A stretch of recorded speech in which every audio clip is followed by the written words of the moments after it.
नाही, ते आधीच माझंच काहीतरी बरं वाईट होईल.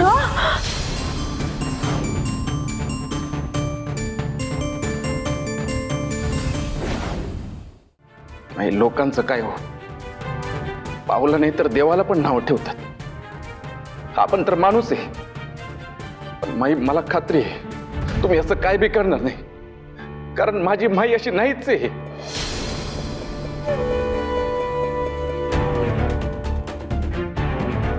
काय नाही केलं आम्ही. तेज प्रताप, तुम्ही लहान होता आणि आम्ही तुमच्यासाठी काहीच करू शकलो नाही. सगळा वेळ घालवला ह्याच रमावतीच्या जनतेसाठी. त्यांच्यासाठी झटलो, रक्ताचं पाणी केलं, दिवस नाही बघितलं, रात्र नाही बघितली, त्यांच्या आडी अडचणीला उभे राहिलो आणि त्या बदल्यात काय मिळालं आम्हाला? बदनामीचा धप्पा. रमावतीचं नाव फार दिल्लीपर्यंत गाजवलं आम्ही, दिल्लीपर्यंत. आणि आज त्या पोरीमुळं बदनामीचा धप्पा लागला.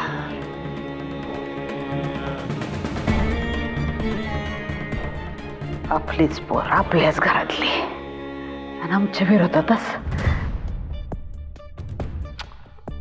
ते घरात आल्यापासून सुरू झालेलं आहे कीड आहे ती, आपल्या घराला लागलेली ना कीड आहे, कीड. आम्हाला दुर्बुद्धी सुचली आणि तिचं लग्न तुमच्याशी लावून दिलं. नाही पण खरं सांगतो तेज प्रताप, तेव्हा आमच्या डोक्यात फक्त तुमचा विचार होता. मला त्या पोरीवर प्रेम आहे तर लग्न करून आणलं घरी.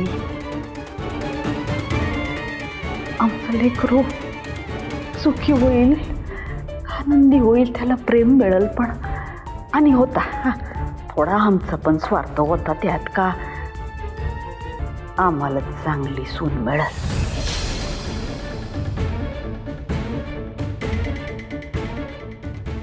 तुमच्यासाठी केलं सगळं, पण ती पोरगी घरात आली त्या दिवसापासून सगळं उलट होत आहे.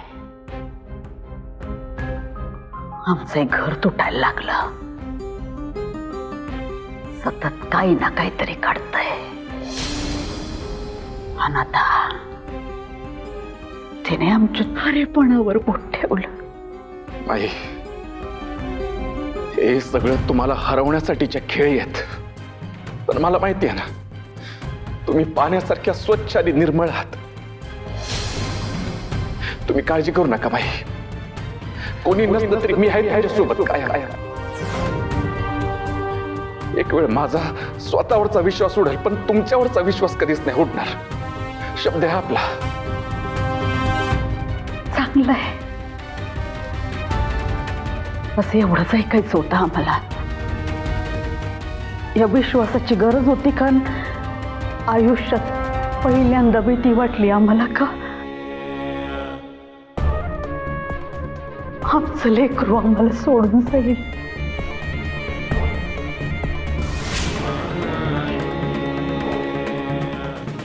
नाही माहित, कधीच नाही.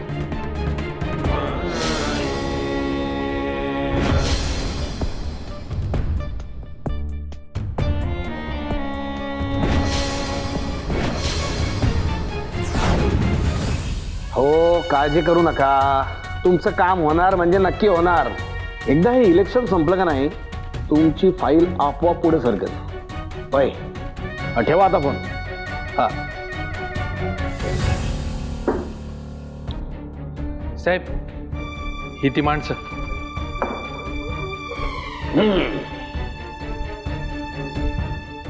समजे तयार?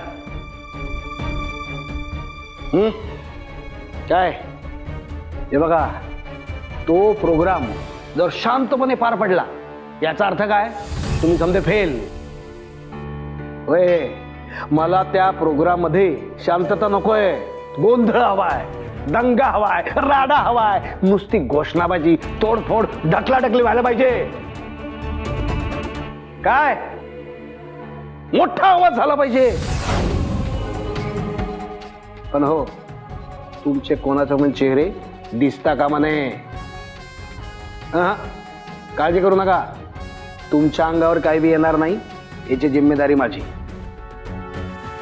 ठीक आहे जंबे.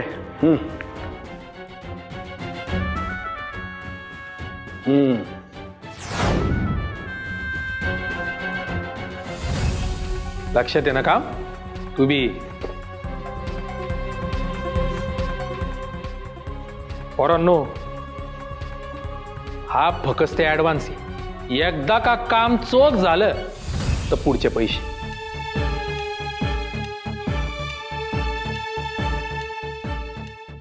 या तुम्ही आता आणि शुभेच्छा.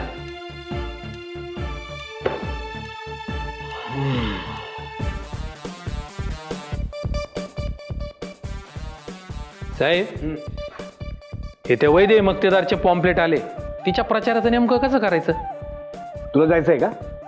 जा मग तू. काय विचारतोय प्रचाराचं काय करायचं? ए आत्माराम, एक काम कर, ह्या पॅम्पलेटचं ना विमान कर आणि उडव आकाशात. वैद्य उडाले आकाशी.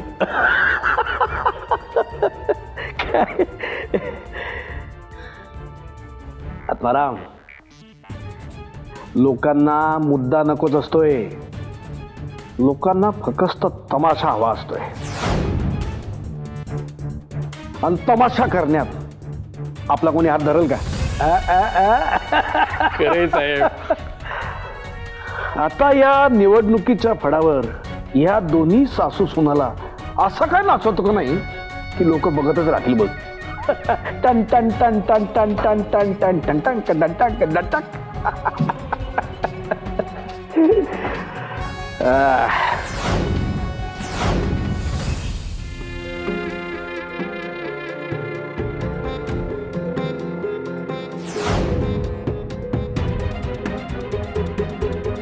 अरे एवढ्या मोठ्या कॉलेजसाठी राखीव असली ती जमीन त्या माईनं त्या स्वार्थासाठी ती बिल्डरच्या घशात घातली. पैसा उकळला, गावाला खुळ्यात काढलं त्या माईनं. नाहीतर काय, गावामध्ये मोठं कॉलेज उभं राहिलं असतं तर आपण तिकडच शिकलो असतो. शहरात जाऊन दिग्भर पैसा खर्च करायची गरजच पडली नसती. आपल्या गावात कॉलेज झालं असतं तर आपल्याच गावातला एक शिक्षक म्हणून तिथं लागला असता. ती माई एक नंबरची घाणेरडी बाई आहे. याचा आपल्याला जाब विचारला पाहिजे. आज आपली जमीन लुटली, उद्या आपली घरं पण लुबडेल. मला वाटतं याचा आपल्याला जाब विचारला पाहिजे माईला.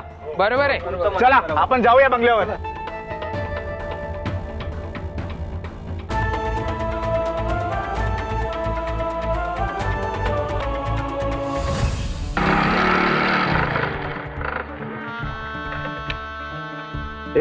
तो व्हिडिओ माई साहेबांच्या जमिनीच्या घोटाळ्याचा आहे ना?